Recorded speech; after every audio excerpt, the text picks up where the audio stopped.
Oh, solid! 60,000 lumens to. So, malayo din yung naabot ng flashlight na to. Gagamit kami nitong, ayan, super bright portable lamp or flashlight. So, para mas maging maliwanag silang dalawa. Ayan. So, ito yung ating lamp. Ito yung gagamitin natin ngayon. Oh, solid! Pwede itong gamitin guys pang outdoor, no? Pang lamp, lalo-lalo na kung mahilig kayong outdoor activity, mag-beach, or di naman kayo may ayusin kayo sa motor. So, ito yung pag may ilaw na, ganyan siya kaliwanag. Pag walang ilaw, ganyan yung itsura niya. Pero pag may ilaw, ayan, ganyan siya kaliwanag. So, ito yung gamit nitong lamp na to. Pero pwede mo din siyang gamitin flashlight.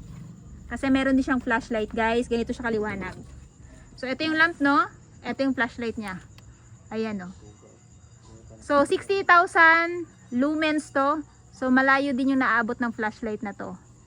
Ayan, no? Kahit yung nyog namin, kitang-kita sa taas. Ayan. Kita, no? Taas kayo?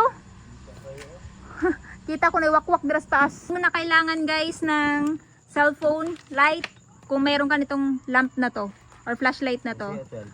Lamp na siya, flashlight pa siya, saan ka pa. Interested kayo dito guys? I-drop ko na lamang yung link to dyan sa baba.